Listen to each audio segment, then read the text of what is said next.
天又冷了，最容易感冒咳嗽。而很多人一感冒咳嗽就去医院打针吃药，但这样的做法并不正确。其实，平时感冒咳嗽也不必吃很多的药物，厨房的大蒜可以帮到你。尤其是风寒感冒咳嗽，嗓子又干又痒的时候，非常管用。1. 口含生大蒜，剥一粒大蒜，含在口中，不时轻咬一下，蒜味一出，慢慢咽下，可止咽痒、咳嗽。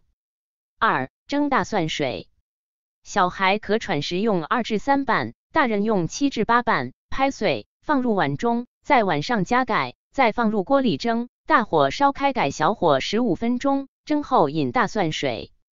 严重时可1日3次。3. 大蒜冰糖水，大蒜30克，冰糖10克，加水200毫升，煎服，每日3次，第2天便可见效。中医认为冰糖有止咳化痰的功效，大蒜加冰糖会增强止咳效果，但只适合于风寒感冒引起的咳嗽，而不适合于风热感冒引起的咳嗽。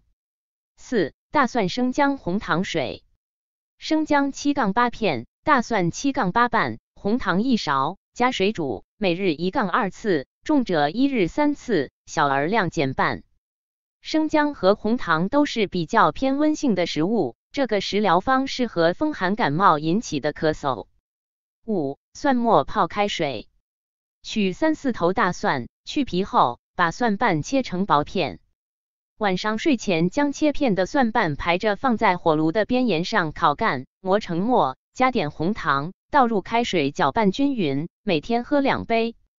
6. 蒜蓉熏鼻，将大蒜瓣去皮后捣成糊状，装入一个空药瓶内，把瓶口对准鼻子，尽量吸嗅大蒜辛辣的味道，可视病情每天嗅闻4-5次。7. 蒜姜泥敷脚心，取大蒜1瓣和生姜2片，混合捣烂成泥，捏成饼状，每晚洗脚后敷于双足底涌泉穴，再以胶布固定，每次敷2个小时，7天为一个疗程。